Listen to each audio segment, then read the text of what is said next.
Hello everyone, this is part 36 of What If Naruto Was Like Edward Elric in Fullmetal Alchemist, and I hope you guys enjoy this video and to like, to subscribe, to share, and check out the playlist, to see more comment down below. Now let's start the intro. They call me a god. They call me a god. They call me a god. Join my membership, the perks are great. It's in the description. People ran through the streets of Awagakure in panic as a trail of explosions echoed through the village. No one could estimate how many casualties had been wrought with the series of attacks that had been launched. No one knew what was happening. All that anyone knew was that the attack originated from one of the mountain ranges surrounding the village. The quicker to respond were ninja that realized this began making their way in that direction before another large trail of explosions erupted, coming right for them. They barely knew what hit them, and by then there was nothing they could do about it. What the hell is going on? One of the ninja that had been watching the quick to unfold carnage asked, "Who's attacking us? What are we supposed to do?" One of the older ninja who had survived the last war said. Flashbacks to another time when Iwa was helpless while they were being asked by a blonde moving faster than anyone could keep pace with flickering through his head. This is just like with the Kiroi Senku. We can't. The man was asked by a large brawny shinobi with hair in a dark ponytail of sorts. He had the standard Awagakure Junin uniform and Hatei 8 and a stern look on his face. This is nothing like when Namikaze was our enemy. This is manageable. We know where the attacks are coming from, we simply have to go stop them before we lose too many more. Kitsuki Senpai. The men around him cried as they rallied to the seeming leader of the group. He looked at the summit of the mountain range of origin where the savage attacks of mass destruction were still raining down upon the village, and we need to go now. Before there's no village left to defend. Amid a chorus of loud agreeing cries from the inspired Iwa defenders, they all took off trying to work their way to the top of the mountain range. XXX. With Naruto and Hiruzen. Naruto and the former Sandaime Hokage stayed in the shadows as the Iwa shinobi scrambled about to assess their threat, minus the use of electricity or decent ranged communication.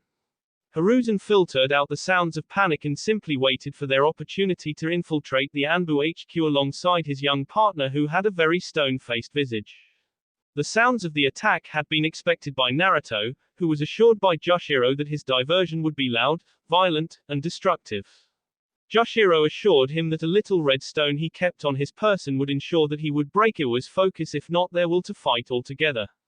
Naruto then cringed as a trail of explosions rushed past him and Hiruzen, making Naruto grateful that he told Joshiro where they would be holding up until there was an opening to get Akiza and that Joshiro knew how to aim with that red lotus alchemy of his.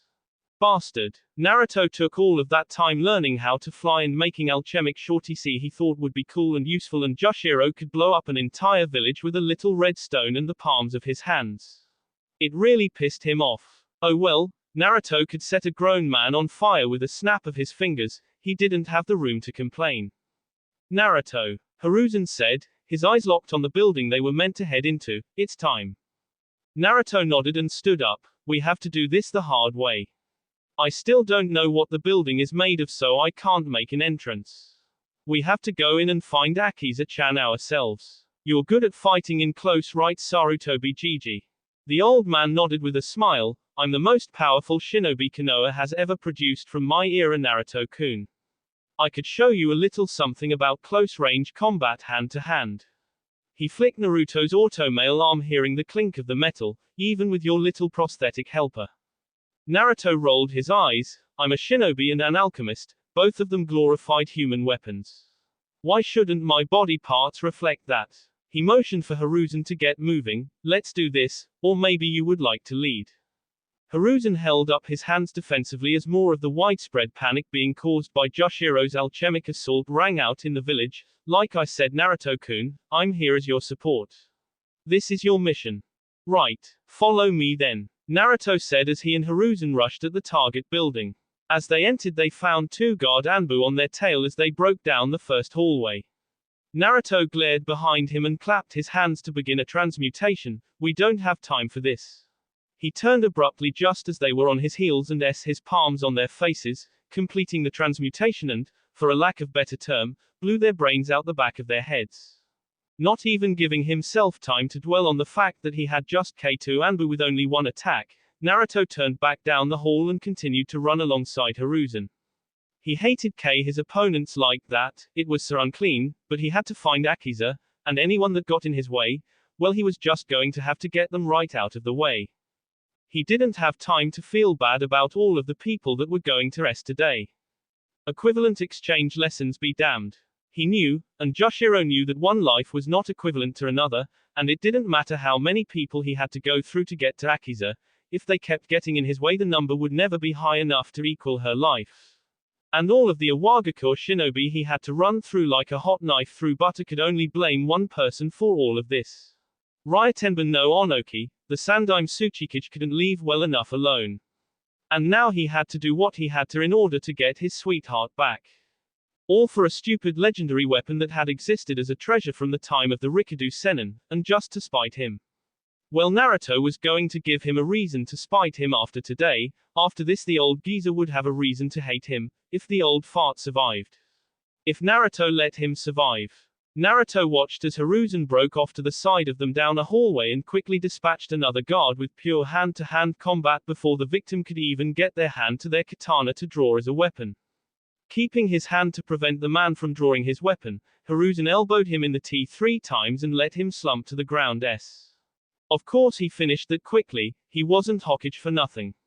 Naruto thought to himself as they continued looking, how are we going to find her?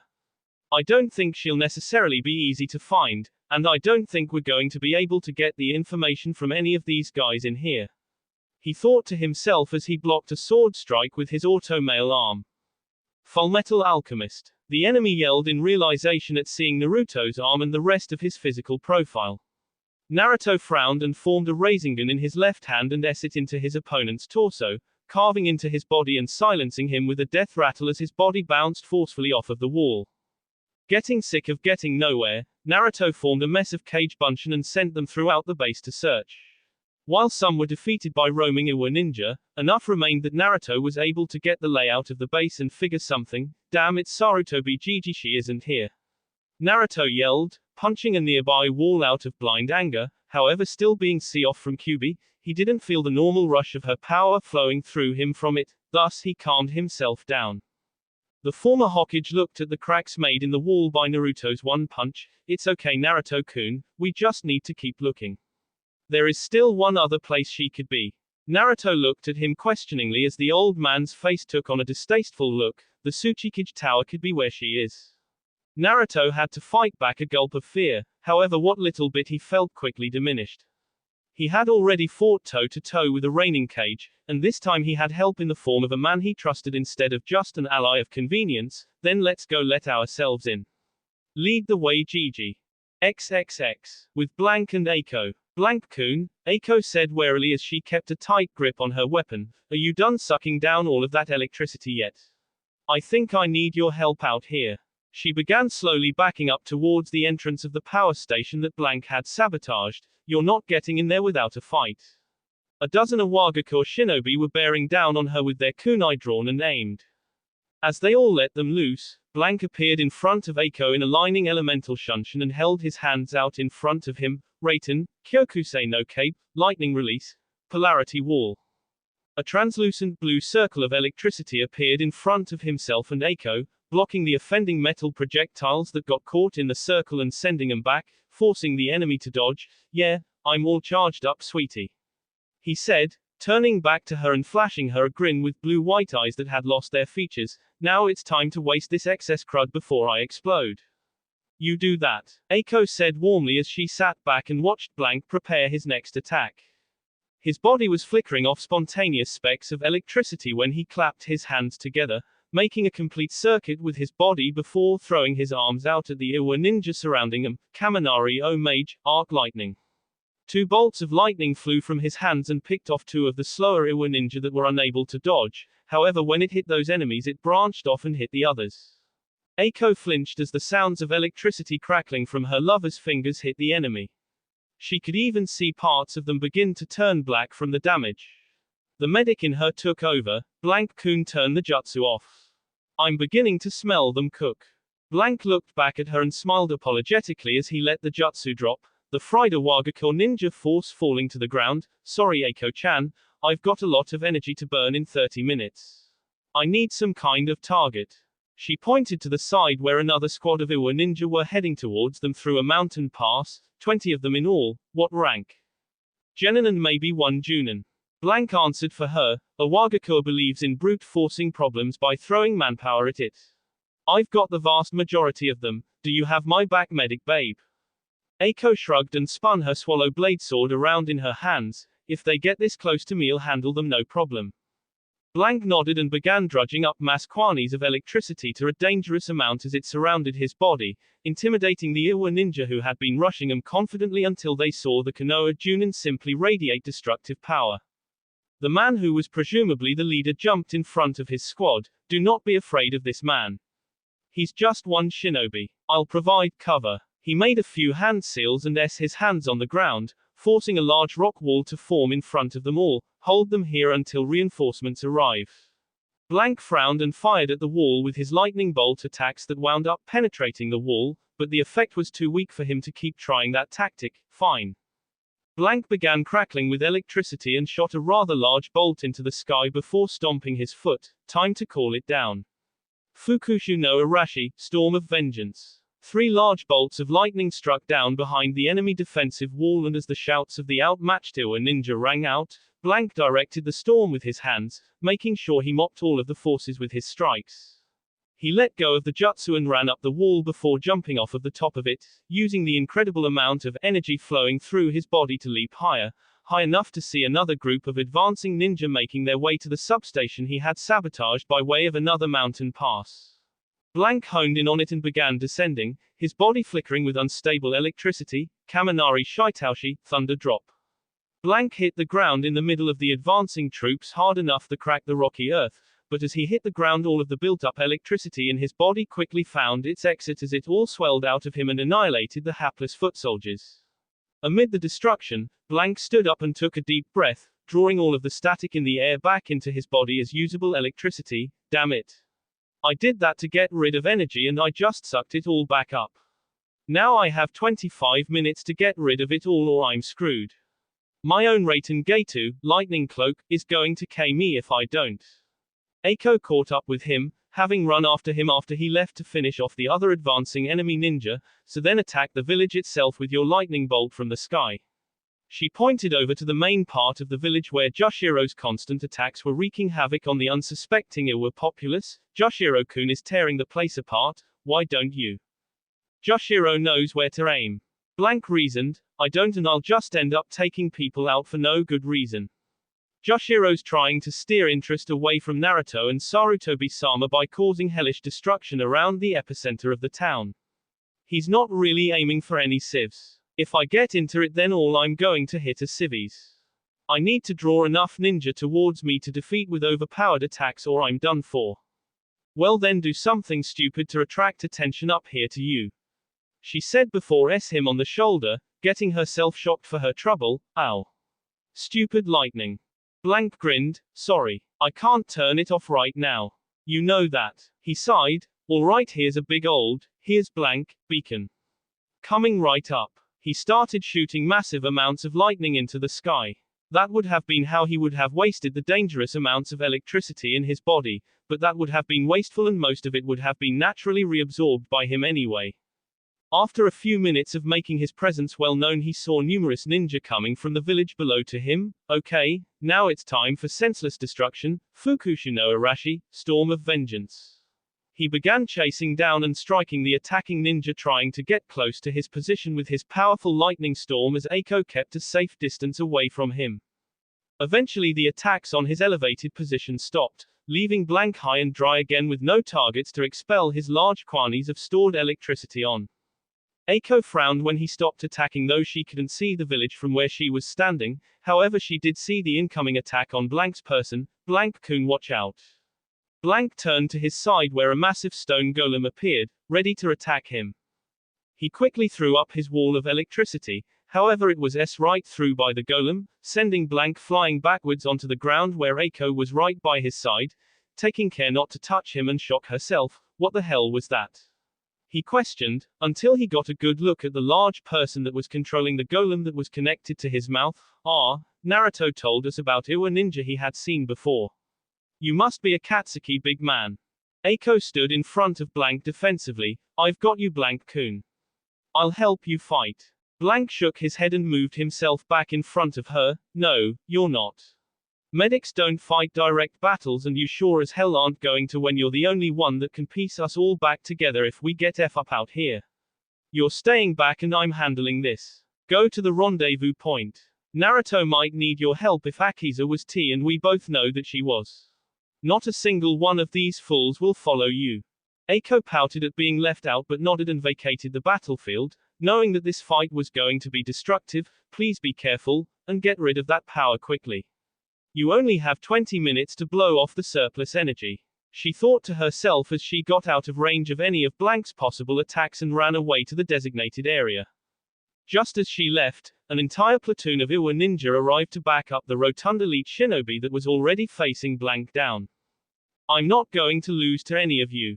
Blank said confidently despite the numbers disadvantage, and I'm going to get out of here with all of my friends and teammates. And if we survive this I'm going to ask the pretty lady that just got herself out of Dodge to marry my dumb A. Lightning began to fill the area, dangerously lashing out at anything within reach, generating enough force to levitate him slightly off of the ground as he glared at Akatsuki with the blank blue-white eyes reflecting the power within his body. My name is Blank Nogami, last scion of the fallen Nogami clan formerly of Kumogakur no Sato. I am bar none the single most powerful practitioner of lightning-based ninjutsu in the entire world, and you cannot defeat me. XXX. The group of advancing Iwa shinobi, alongside the elite Junin Kitsuki, were finally approaching the summit where the reign of destruction that had befallen their village was originating from. This is it, men. Kitsuki shouted, stirring all of the men into a unanimous cry of battle. Make this bastard pay for what he has done to our village. No mercy from Iwa.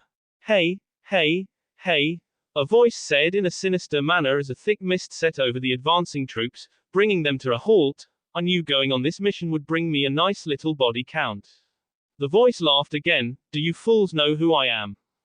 Kitsuki narrowed his eyes. Zabuza Momoki. And what are you doing here? Kitsuki turned abruptly as the sound of a few of his men getting down around him rang out. Zabuza spoke casually as he skulked around the mist. See down the overmatched Iwa shinobi that were ill-prepared for his stealthy assault. Oh, you know, nothing much really. Helping a blonde brat save his girl from you idiots, keeping my fool of a son-in-law at the summit protected from having to fight you all so that he can focus on tearing your village asunder. While he was speaking, 3 more Iwa ninja dropped like the cannon fodder they really were at this point, the usual stuff a guy like me finds himself subjected to from time to time. Kitsuki snapped at his men, you all won't be able to find him in this mist. Head back to the village and inform the shinobi there that we've pinpointed the location of the lead attacker.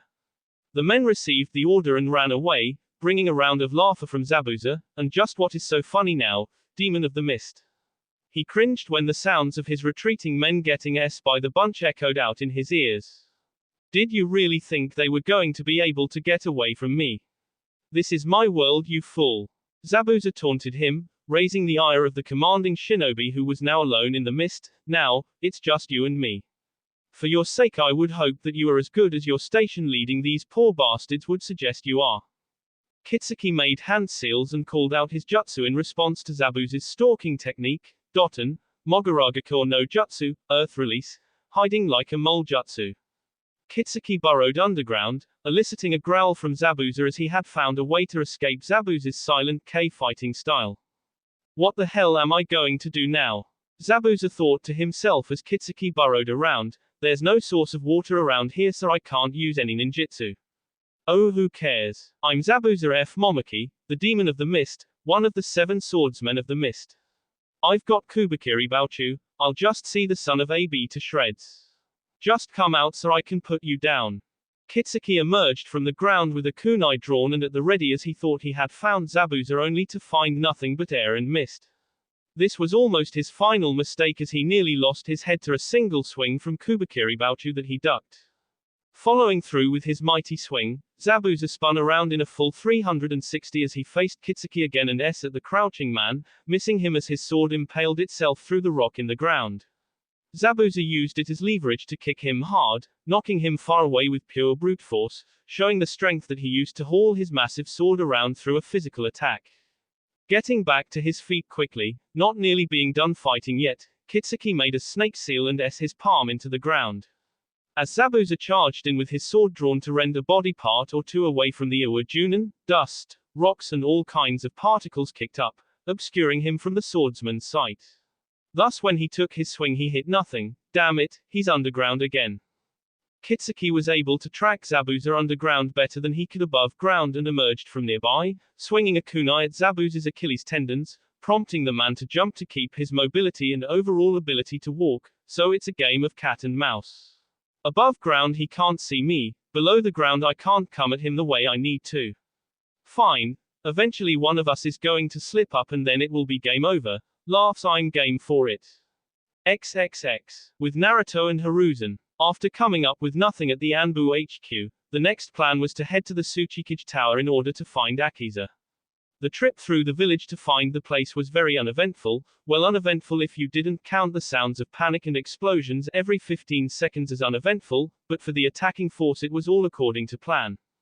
The diversion of the village's destruction worked just fine as far as allowing the two would-be rescuers to get close to the new target building, as they pretty much slipped in without having to kill anyone this time, until they got inside of course and then the place was basically loaded down with Iwa ninja.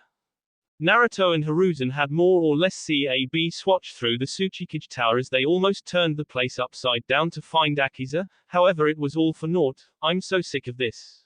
Naruto shouted as he and the grizzled old veteran stood at the top of the tower overlooking the destruction that Joshiro had made and was still creating. GG, I need to look harder. We aren't moving fast enough. I can cover more ground another way but I can't take you with me. You can't stand on clouds. Hiruzen nodded. I understand, Naruto. Do not worry about me though, I will be fine. Go and retrieve Akiza-chan and I will meet you at the extraction point with the others later. Naruto nodded. Thank you Sarutobi Gigi, and be safe. We're all getting out of this together. Remember that. Sarutobi gave Naruto a reassuring smile, one that Naruto returned before clicking his heels together and jumping off of the top of the building, forming a cloud in midair and speeding away on it. That's an interesting technique, Sarutobi. An old voice said as in a cloud of dust, the diminutive figure of Onoki appeared. It seems the boy's growth as a ninja is something I was right on the money for when I deemed him an S-rank threat. I would have figured that the Akatsuki would have been up to the task of getting rid of him though. They've never let me down before. Hiruzen narrowed his eyes at his earthen counterpart, hiring that group to attack Naruto. Do you know of what they are? Never mind, it doesn't matter. The information would do no good since one of us clearly won't be walking away today.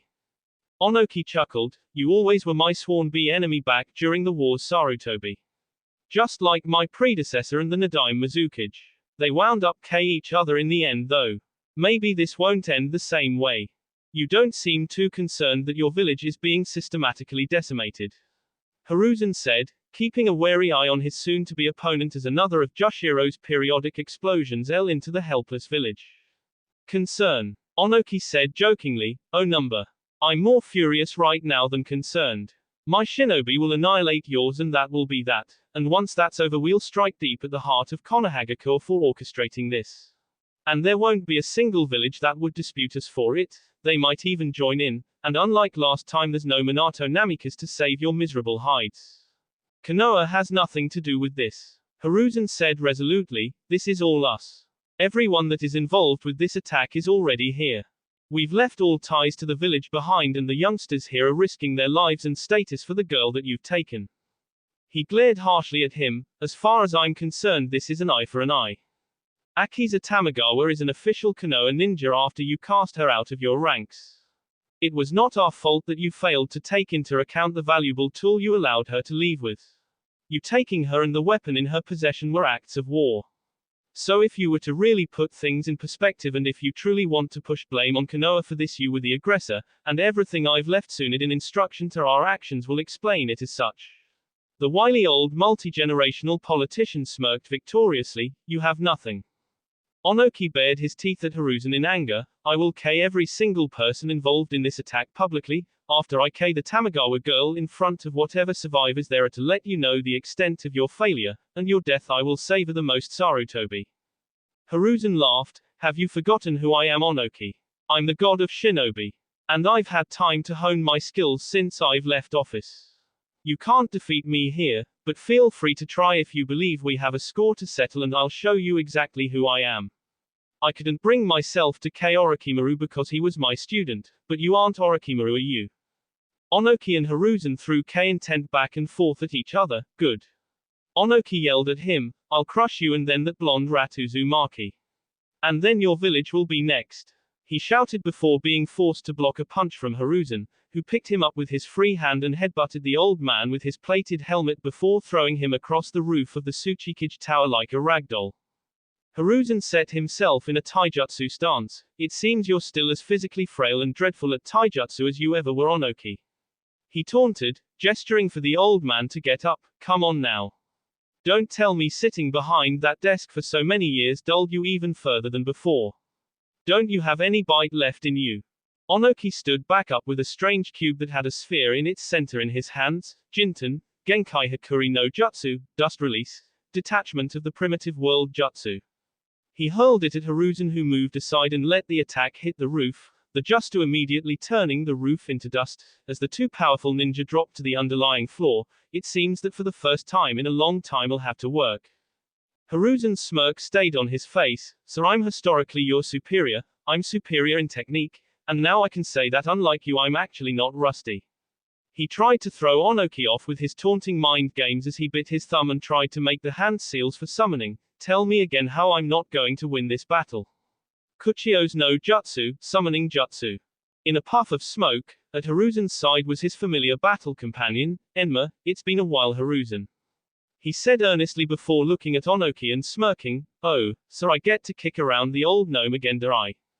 Onoki didn't rise to the insult. You two old monkeys will see this place as your grave. I've sent all of the young ones away for this one. They don't need to be getting in the way of two cage-level ninja in the midst of a conflict. Agreed, Hiruzen said, but if Naruto sees them and they attack him, your consideration for their lives will mean next to nothing. He said as Enma transformed into a large staff that he kept a firm grip on. Henge, Kongo Onyoi, transformation, adamantine Nyoi.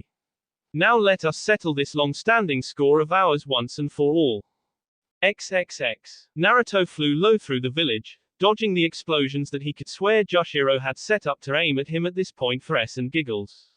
After a moment, Naruto looked behind him to see some of the faster Iwa ninja in pursuit, planning a collaborative effort to pull him down. If you aren't here to tell me where Akiza-chan is, Naruto said mostly to himself as he pulled a white glove onto his left hand, then get the F out of my way. He snapped his fingers and instantly incinerated the unsuspecting pursuing force. A group that had mobilized to see him off in front of him quickly formed a large wall to attempt to encircle and box Naruto in. Naruto scoffed and flew directly up and out of the cylinder-shaped trap and snapped his fingers one time, starting a fire inside of the cylinder and turning it into a stone over as the attempted trappers wound up S as a direct result of their own trap. I'll do this all night until I find out where she is.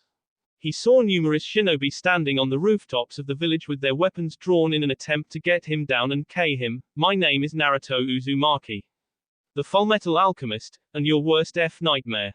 He put his right hand behind his back to increase the speed of his flight as he flew past the defenders and K them where they stood with his flame alchemy using his gloved left hand. From a distance, in the middle of the trails of destructive explosions making paths through a wagakur, one would also see large fireballs sparking up randomly as an airborne figure hurtled around the village at high speeds. XXX. In a large cave situated deep inside of one of the mountain ridges surrounding a wagakur, away from any knowledge of the attack going on outside, Kuretsuki watched in silence as Akiza, who was chained to the floor with her arms and legs outstretched, screamed and howled in both pain and insanity. Her eyes were now fully pitch black and her canines had turned to fangs, signifying her in her berserk mode. However, instead of her wielding Seki Kiritateru and using it to access her cursed form, the weapon was currently emerging slowly from her sea, seemingly from some sort of pocket dimension, but from the sounds of anguish coming from Akiza it was still her body. Kuretsuki shook her head at the sight of what Akiza had become.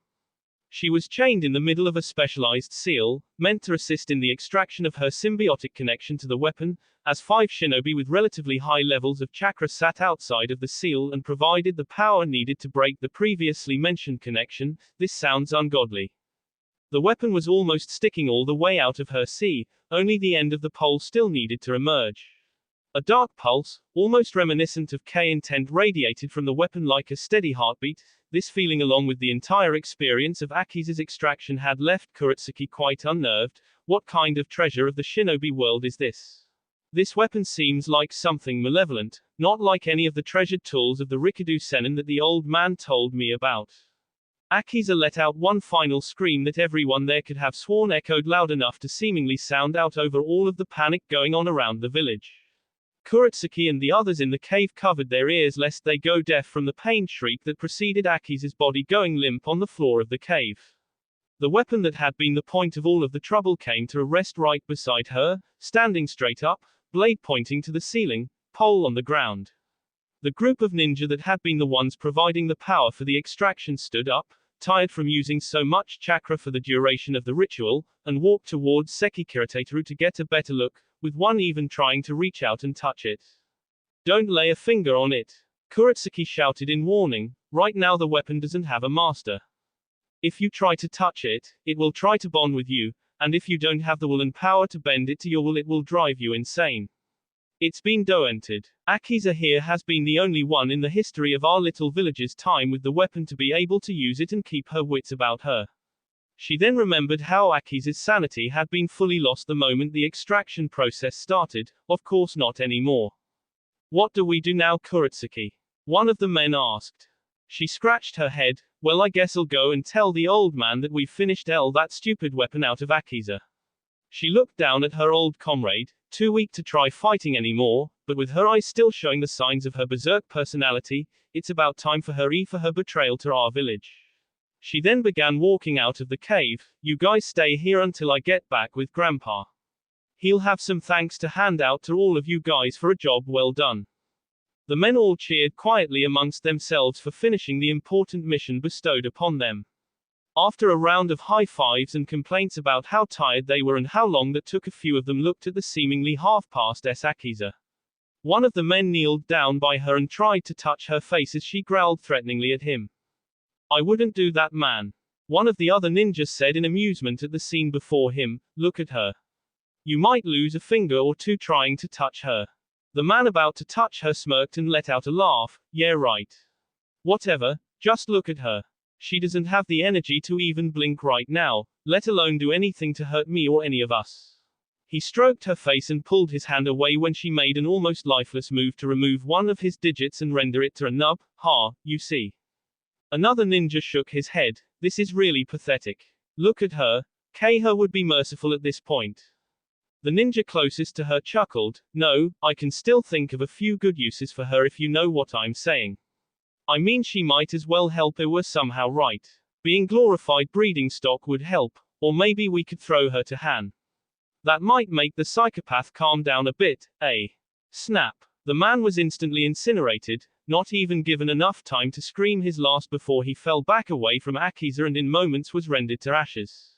The other men turned towards the entrance in alarm and complete shock at the sudden spontaneous combustion of their comrade. I've got a better idea. A series of footsteps echoed through the cave before Naruto came into full view, a cold pair of blue eyes seemingly boring holes through the very souls as he walked closer. How about I simply take her home and we all call this a day? I'm really sick of you idiots. What do you mean us? One man asked before he put two and two together. You attacked our village to get here, didn't you?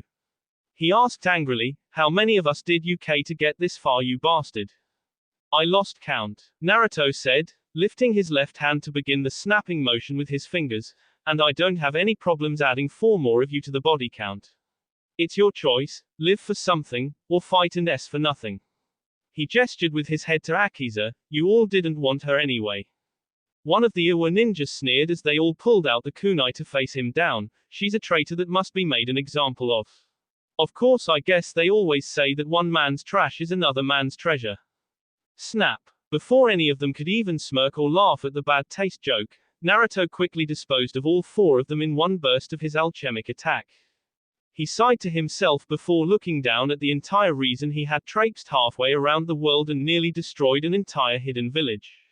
The dark-skinned girl laying chained to the floor looking up at him with pitch black, but still completely loving eyes. "Hello, Akiza-chan.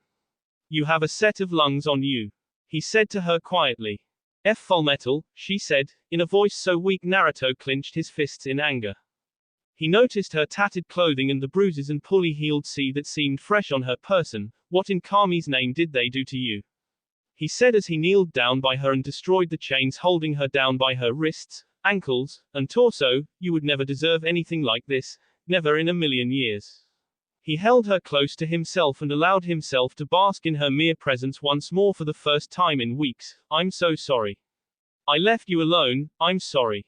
Not your fault," she argued weakly. "Fullmetal never did wrong.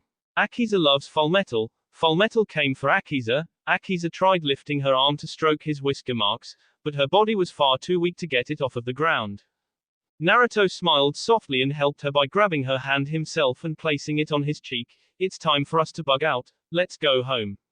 He looked to the side and saw Seki Kirateteru, getting him to narrow his eyes. "Hold on, one thing first. Do you want Seki Kirateteru back?" Akiza answered quickly, "Yes." Akiza wants to bond with Seki Kirateteru. She smiled at Naruto. "With Fullmetal and Seki Kirateteru, Akiza feels complete. No more nightmares like before. Please." Naruto nodded and grabbed her far hand. "Whatever you want, Akiza-chan." He then placed it right on the weapon and helped her grasp it tight. She gasped loudly as it glowed black, as if surrounded by a void, and seemingly vanished into itself. After the weapon disappeared, Akiza's eyes slowly turned back to their original forest green color and she immediately passed out. Naruto picked her up bridal style and slowly carried her out of the cave, ready to end the most important mission he had ever undertaken with his objective firmly in his grasp. Everyone that had helped him so far had been invaluable. He could never repay them for what they all did for him and what they all risked just for one life that was more important to him than arguably any other, but still one life regardless. He could only hope that the others would be able to meet up with him at the crossroads and they could all go home, together. XXX. With Joshiro. Joshiro had taken a pause from tearing the village asunder with his red lotus alchemy to overlook what he had done so far from his clear vantage point. "What have I done?" Contrary to the probable beliefs of everyone that had been the recipient of his terrorizing attacks, he had not enjoyed it, he had not relished in the power of his technique. Without the red stone that amplified his power, his red lotus alchemy wouldn't have been that strong. It would have taken out a building at a mere touch, but this was absurd. He had never even thought of using the stone before this. The village of Iwa looked 5 times as worse off as Konoha did after the Otosuna invasion. Hopefully Naruto had found where Akiza was, because he couldn't take doing this for too much longer. Though he hadn't seen anyone, he knew he had far too many people for his hands to be clean. There was a special place in hell for people like him, and quite honestly for his little brother to never suffer the loss he did, he would gladly go there when his number was up.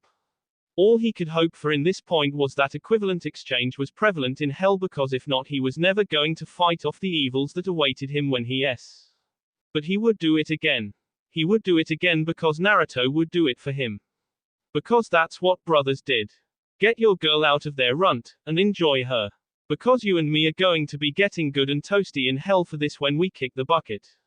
He said to himself as he looked at the tattoos on his palms once more. "I've already done this much, what's a little more at this point?" He was about to activate another explosion when he saw a figure on a cloud fly away from the mountain range at the far end of the village. The airborne figure flickered a flaming trail through the sky every few moments. And that was the signal. The objective had been accomplished. Now everyone could leave and head towards the rendezvous point as soon as they could. "Fine, I need to go get Zabuza and tell him to pull out." Just as he was to leave, shadows appeared over top of him, forcing him to look up and go wide-eyed at what he saw. Massive globs of lava falling from the sky directly at him. Joshiro cursed both in his head and audibly and moved as fast as he could to dodge them, successfully keeping himself out of harm's way. He turned to look at his attacker and frowned as he once more cursed the streak of terrible luck that seemed to follow anything attached to Naruto. "Of course I would actually have to fight someone. And of course that someone would have to be you. An older-looking man with solid red hair and a solid red beard stood staring at him. He wore a large crown-like headpiece bearing the Awagakur metal plate on it, a long-sleeve purple shirt and pants, and brown armor. He also had a plate of armor across his cheeks and the bridge of his nose. He had a very displeased look on his face as he could clearly see the damage that had been wrought on Awagakur seemingly by this one man. I come back to give a progress report on how control of the Yonbi is coming along, and here I find some baby-faced punk a third of my age tearing my home apart. The man said with not a trace of humor or understanding in his voice, I hope you're ready to brat. You aren't walking away from this.